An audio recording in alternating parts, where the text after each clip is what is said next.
آن سکتے کے عالم میں شاہد کے پاس بیٹھی ان کی بات سن رہی تھی، جو اسے لیزا کی خواہش کے بارے میں ہر بات بتا رہے تھے۔ یقین جانو مجھے اندازہ نہیں ہوا کب وہ ارشمان کو لے کر اس حد تک جنونی ہو گئی، لیکن آن وہ خود کو نہیں چھوڑے گی، اپنے اس جنون اور ضد میں خود کو ختم کر لے گی وہ۔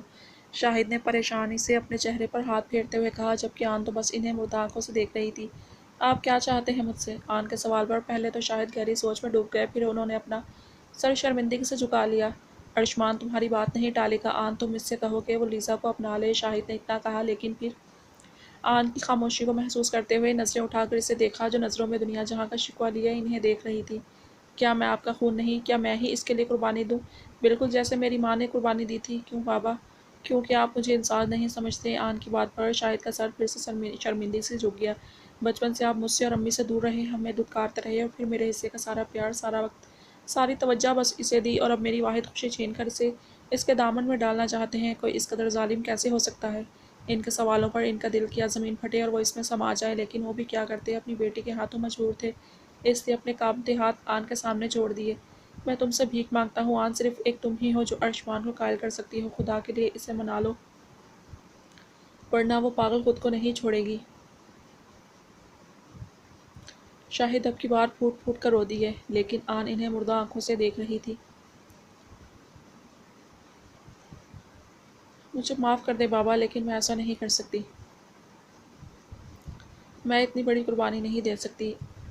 آن اتنا کہہ کر اٹھی اور وہاں سے جانے لگی۔ شاہد کو جب آخری امید بھی دور جاتی نظر آئی تو بغیر سوچے سمجھے آگے بڑھے اور آن کے سامنے جا کر اپنے گھٹنوں کے بل بیٹھ گئے۔ میں تمہارے پیر پڑتا ہوں آن، تم سے بھیک مانگتا ہوں۔ شاہد کے جڑے ہاتھ دیکھ کر آن پترا چکی تھی۔ چاہے خود غرض سا شخص اس سے ہمیشہ کافر رہا تھا، لیکن وہ تھا تو اس کا باپ ہی نہ، اور دنیا کی کوئی بھی بیٹی کچھ بھی برداشت کر سکتی ہے، لیکن اپنے باپ کو اپنے پیروں پر گرا برداشت نہیں کر سکتی۔ ایسا مت کریں بابا، میرے حال پر تھوڑا رحم کریں، مجھ سے سب مت چھینیں۔ آن کے روک کر کہنے پر شاہد نے نم آنکھوں سے اسے دیکھا۔ بس ایک بار تم میری بات مان لو آن، پھر کبھی میں تم سے کچھ نہیں مانگوں گا، اپنے باپ ہونے کا ہر حق تمہیں معاف کر دوں گا۔ ان کا دل کیا کہ اس شخص سے پوچھے کیسا حق، جب اس نے باپ ہونے کا کوئی فرض ہی پورا نہیں کیا تھا تو وہ کس حق کی بات کر رہا تھا۔ لیکن پھر شاہد کے ہاتھ اپنے پیروں کی جانب جاتے دیکھ آن فوراً اس سے دور ہو گئی۔ یہ آپ کیا کر رہے ہیں؟ آن نے حیرت سے کہا، نہ چاہتے ہوئے بھی اسے اپنی بہن کی قسمت پر رشک آنے لگا تھا کہ اس کا باپ اسے کس قدر ٹوٹ کر چاہتا تھا، کہ اس کے لیے خود کو اس حد تک گرا گیا تھا۔ خدا کے لیے آن، بس ایک بار اس سے بات تو کرو، اگر وہ نہیں مانا تو میں تمہیں مجبور نہیں کروں گا، وعدہ کرتا ہوں تم سے، بس ایک بار اس سے بات کر لو، تمہیں تمہاری ماں کی قسم۔ شاہد اتنا کہہ کر اپنا چہرہ ہاتھوں میں چھپا کر پھوٹ پھوٹ کر رو دیے۔ آن بس حیرت زدہ سی انہیں دیکھتی جا رہی تھی، جو ایک بیٹی کے لیے تو دنیا نچھاور کرنے کو تیار تھے، اور دوسری بیٹی کا جہان اجڑنے کی انہیں پرواہ تک نہیں تھی، صرف اس وجہ سے کہ آن ان کی بیٹی کی اس بیوی کی بیٹی تھی جس سے انہوں نے مجبوری میں شادی کی، اور لیزا ان کی محبوب بیوی کی اولاد تھی، لیکن وہ اتنا کیوں نہیں سمجھ سکتے تھے کہ ہیں تو دونوں انہی کی اولاد، دونوں کے رگوں میں انہی کا خون دوڑ رہا ہے۔ آپ نے مجھے میری ماں کی قسم دے کر مجبور تو کر دیا ہے، لیکن ایک بات یاد رکھیے گا، میں اور ارشمان مر تو سکتے ہیں، لیکن ایک دوسرے سے جدا نہیں ہو سکتے۔ وہ کبھی بھی یہ بات نہیں مانے گا۔ آن کی آواز سے اس وقت اپنی محبت کا مان چھلک رہا تھا۔ آج سے ہمارا ہر رشتہ ختم ہو گیا شاہد صاحب، میں نے آپ کو آپ کے ہر حق اور ہر فرض سے آزاد کیا۔ آن نے مردہ آنکھوں سے دیکھتے ہوئے اتنا کہا اور وہاں سے چلی گئی۔ اپنے باپ کی اس قدر بے مروتی پر آج اس کا دل اور جذبات مکمل طور پر ختم ہو گئے تھے۔ لیزا ہوش میں آنے کے بعد بیڈ پر نیم دراز بس سامنے موجود دیوار کو تکتی جا رہی تھی، جبکہ نرس ابھی بھی اس کے پاس تھی، اور نہ ہی اس نے ایک پل کے لیے لیزا کو اکیلا چھوڑا تھا۔ لیزا کے ذہن میں ارشمان کی کئی باتیں اور خود گردش کر رہا تھا۔ اپنی پسند نہ ملنے پر اس کا جنون گھٹنے کے بجائے بڑھتا چلا جا رہا تھا۔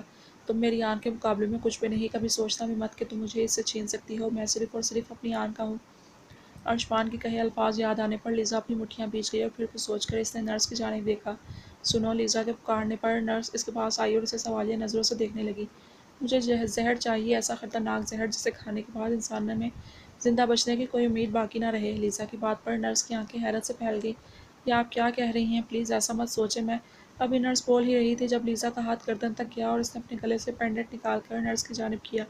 ہیرے کا ہے، یہ تمہاری 100 سے زیادہ مہنگا ہے، اسے پاس رکھو اور جو کہا ہے وہ کرو۔ نرس جو حیرت سے لیزا کو دیکھ رہی تھی، اس نے ایک لالچی نگاہ اس پینڈنٹ پر ڈالی اور پھر اسے ہاتھ میں پکڑ کر کمرے سے باہر چلی گئی۔ تھوڑی دیر کے بعد وہ واپس آئی اور ایک چھوٹی سی شیشی لیزا کے ہاتھ میں پکڑا دی۔ کافی خطرناک زہر کا سیمپل ہے، اس سے پیتے ہی انسان آدھے گھنٹے میں مر جائے گا، لیکن آپ سے یہ بات کہوں گی، زندگی ختم کرنا کوئی حل نہیں۔ لیزا نے ہاتھ میں موجود اس زہر کی چھوٹی سی بوتل کو دیکھا۔ اب اپنی جان لوں گی، اس بلکہ اس کی لوں گی جس کی وجہ سے یہ سب ہو رہا ہے۔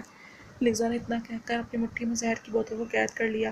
اپنے جنون میں وہ ہر حد پار کو کرنے کو تیار تھی، ہر رشتے کا لحاظ بھلائے بیٹھی تھی۔ آن گھر واپس آ چکی تھی لیکن اب اس کا سامنا عثمان سے نہیں ہوا تھا، شاید وہ ڈیرے پر موجود تھا۔ آن اسی کے کمرے میں موجود صوفے پر بیٹھ کر اس کا انتظار کرنے لگی۔ شاہد کی باتیں اور ان کا وہ گڑ گڑانا آن کے ذہن میں گردش کر رہا تھا۔ وہ تو تصور بھی نہیں کر سکتی تھی کوئی اس قدر بے حسب ہو سکتا ہے۔ آن نے سوچ لیا تھا عثمان سے بات کر کے وہ عثمان کا انکار ان کے منہ پہ مارے گی اور انہیں کہے گی اپنی بیٹی کو لے کر ان سے دور چلے جائیں۔ وہ اپنی سوچوں کے بھنور میں اٹکی تھی جب اچانک دروازہ کھلا اور عثمان کمرے میں داخل ہوا۔ عثمان کو دیکھ کر آن کی دھڑکنیں اس کے سینے میں ہی تھم گئی جبکہ عثمان ناراضگی سے منہ پھیرتا اپنی کرسی پر بیٹھ کر موبائل یوز کرنے لگا۔ مان آپ ناراض ہیں کیا؟ آن کے سوال پر پہلے عثمان خاموش رہا جیسے اس کی بات سنی ہی نہ ہو۔ مان، آن نے پھر سے اسے پکارا تو عثمان نے نگاہیں اٹھا کر اسے گھورتے ہوئے دیکھا۔ آخرکار تمہیں خیال آ ہی کیا اس دنیا میں کوئی عثمان بھی ہے؟ ورنہ مجھے تو لگا تھا اپنے باپ اور بہن کی خدمت سے فرصت ہی نہیں ملے گی، عثمان نے منہ بناتے ہوئے کہا، لیکن پھر آن کو پھوٹ پھوٹ کر روتا دیکھ کر اس کا سارا غصہ جھاگ کی طرح بہہ گیا اور فوراً اٹھ کر آن کے پاس آ گیا۔ سوری نہیں کرتا غصہ، پلیز رو مت۔ عثمان نے نرمی سے اس کا چہرہ ہاتھ میں تھام کر اس کے آنسو پونچھے۔ آن نے ایک محبت بھری نگاہ اس پر ڈالی۔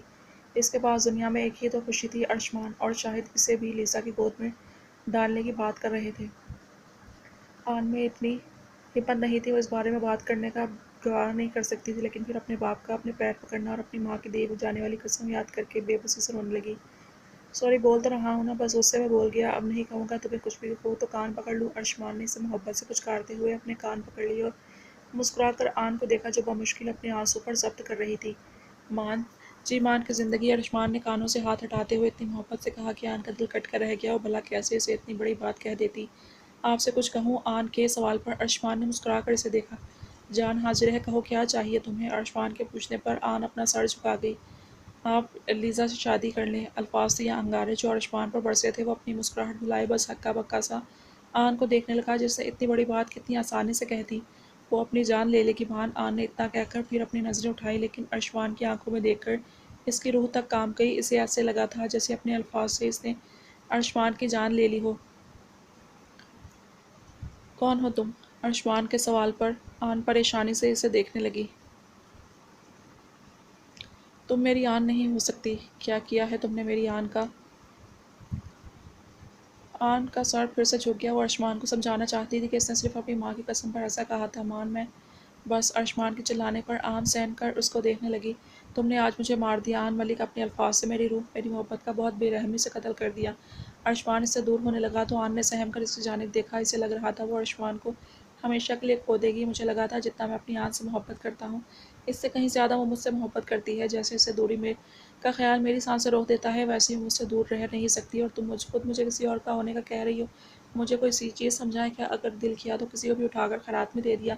آن نے فوراً انکار میں سر ہلایا اور اٹھ کر اس کے پاس آئی۔ مان میری بات سنیں، ایسا کچھ کیا سنوں میں آن، جو سننا تھا وہ تو مان لیا۔ میں آج تک تمہاری ہر بات ہر ایک سے لڑتا آیا، ہمیشہ تمہارے سامنے ڈھال بن کر کھڑا رہا، اپنی ماں جس سے میں کبھی آنکھ اٹھا کر بات نہیں کی تمہارے لیے ان کی مخالفت کرتا رہا، اور تم عثمان کی آنکھوں میں بے اعتباری اور کرب دیکھ کر آن کا دل کٹ کے رہ گیا، اور تم اپنے اور اس باپ اور اس بہن کے لیے مجھے قربان کرنے کو تیار ہو گئی جنہوں نے تمہیں کبھی پلٹ کر بھی نہیں دیکھا۔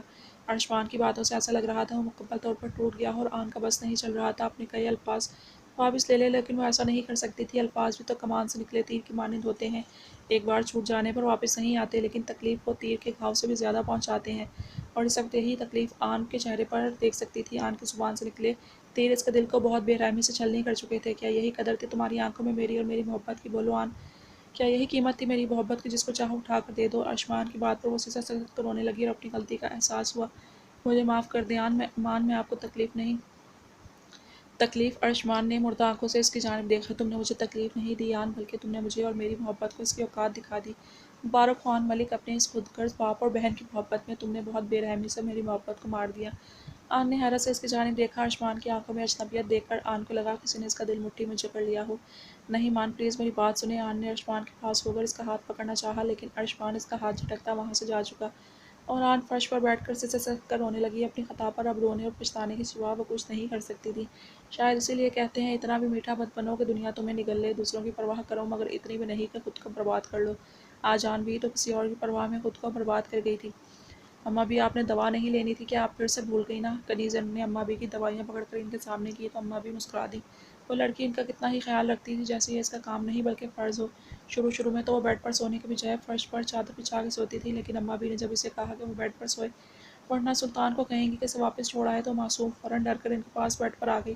اماں بھی اس کا بہت خیال رکھتی تھی اور جتنا ہو سکتا تھا اسے باقی سب سے دور رکھتی تھی، کیونکہ وہ جانتی تھی کنیز لوگوں کی چالاکیوں کو سمجھنے کے لیے بہت معصوم تھی۔ تم مجھے اپنی کچھ زیادہ ہی عادت ڈال رہی ہو نوری بیٹا، پھر تمہارے بغیر ایک پل کے بھی رہا نہیں جائے گا۔ اماں بھی کی بات پر کنیز نے دوائی کے بعد پانی کا گلاس انہیں پکڑایا اور منہ بنا کر انہیں دیکھنے لگی۔ تو میں ہمیشہ آپ کے پاس رہوں گی، کبھی دور نہیں جاؤں گی آپ سے، کنیز نے محبت سے کہا تو اماں بھی مسکرا دی۔ اماں بھی ہاں، کنیز کے پکارنے پر نیم ہو جاتی۔ اماں بھی نے کہا وہ روزانہ ہی دوائی لے کر سونے کی عادی تھی، آپ سونے لگی ہیں، میں اکیلی کیا کروں گی، میں باہر چلی جاؤں تھوڑی دیر۔ کنیز نے اتنی امید سے کہا کہ اماں بھی منع نہیں کر پائیں، ویسے بھی وہ ان کے بغیر کہیں نہیں جاتی تھی، بس حویلی سے باہر مت جانا اور کوئی کچھ کام کہے تو منع کر دینا۔ اماں بھی سے اجازت ملنے پر کنیز خوشی سے چہک اٹھی اور باہر لان میں آ گئی۔ اس کھلے ماحول میں رہنے والی لڑکی کو بند کمروں میں رہنا کہاں اچھا لگتا تھا، اس لیے لان میں موجود درختوں کی ٹھنڈی ہوا کے نیچے کھڑے ہو کر مسکراتے ہوئے تازہ ہوا کو سانسوں میں اتارنے لگی۔ تبھی اس کی نگاہ ایک ملازمہ پر پڑی جو سوکھے ہوئے کپڑے اتار رہی تھی۔ ان کپڑوں میں سے ایک شرٹ کو کنیز پہچان گئی، اس لیے فوراً اس ملازمہ کے پاس آئی۔ سنو، کنیز کے پکارنے پر ملازمہ نے آنکھیں سکیڑ کر اسے دیکھا۔ وہ سب ہی اب کنیز سے ڈرتی تھی، کیونکہ وہ نہیں چاہتی تھی جو انجام راجدھا کا ہوا وہ ان کا بھی ہو۔ یہ سائیں جی کے کپڑے ہیں نا؟ کنیز کے پوچھنے پر ملازمہ نے ہاں میں سر ہلایا۔ دھونے لگی ہو کیا انہیں؟ نہیں، دھو چکی ہوں، اب استری کرنے لگی ہوں، پھر ان کی الماری میں لٹکا دوں گی، ملازمہ نے جان چھڑوانے کے لیے کہا۔ لیکن کنیز کے ماتھے پر بل آئے تھے، میرے ہوتے ہوئے تم کیوں سائیں جی کے کام کرو گی؟ ان کی میڈ میں ہوں، تم نہیں۔ کنیز نے اس کے ہاتھ سے کپڑے چھین لیے تو ملازمہ اکی بکی سی کنیز کو دیکھنے لگی۔ مگر آئندہ سائیں جی کے کسی کام کو ہاتھ نہ لگانا، ان کے کام کرنے کے لیے ان کی میڈ ہے۔ اتنا کہہ کر کنیز وہ کپڑے سنبھالتی اس کمرے سے چلی گئی جہاں کپڑے استری کیے جاتے تھے اور مسکراتے ہوئے استری چلا کر سلطان کی ایک شرٹ پکڑی۔ دل میں آنے والی خواہش پر کنیز نے وہ شرٹ اپنے چہرے کے پاس لائی۔ دھلنے کے باوجود اس میں سے سلطان کی مہک محسوس کر سکتی تھی۔ اس مہک کو محسوس کر کے کنیز کے ہونٹوں پر مسکراہٹ آ گئی اور پھر اس نے نرمی سے اپنے ہونٹ اس شرٹ پر رکھے۔ ایسا کر کے کنیز نے سہم کر یہاں وہاں دیکھا جیسے کسی نے اس کی چوری کی ہو، پھر اس کے گال دہک اٹھے اور اس شرمیلی مسکان کے ساتھ سلطان کے سارے کپڑے پریس کرنے لگی، اس بات سے بے خبر کہ اسے اپنی جانب آتا دیکھ اس کے پیچھے سلطان آیا اور اس کی معصوم حرکت پر اپنی مٹھیاں بھیج کر رہ گیا تھا۔ دل تو کر رہا تھا اسے چڑا کر خود میں چھپا لے، لیکن یہ اس کے لیے ممکن نہیں تھا، اسی لیے تو وہ خود سے اسے دور رکھتا تھا، مگر یہ کام اس کے لیے دن بدن مشکل ترین ہوتا جا رہا تھا۔ ارشفان حویلی سے نکل کر اپنی گاڑی کو پوری رفتار سے بھگاتا گاؤں سے باہر لے گیا۔ آن کی کہی بات یاد کر کے اسٹیئرنگ پر اس کی پکڑ بہت سخت ہوئی تھی۔ اس کی محبت اپنی تذلیل پر ماتم کنا تھی، وہ جسے ارشفان اپنی جان سے بھی زیادہ چاہا تھا، وہ کتنی آسانی سے اسے کسی اور کا کرنے کو تیار ہو گئی تھی۔ آن سے دوری کا خیال تو ارشفان کی جان نکال دیتا تھا اور خود ہی اسے کسی اور کا کرنے کو تیار تھی۔ ارشفان کی محبت کا جو مان تھا کہ آن اسے اس سے زیادہ چاہتی ہے، وہ بھی اس کے بغیر جی نہیں سکتی، وہ مان آج بری طرح سے چکنا چور ہوا تھا۔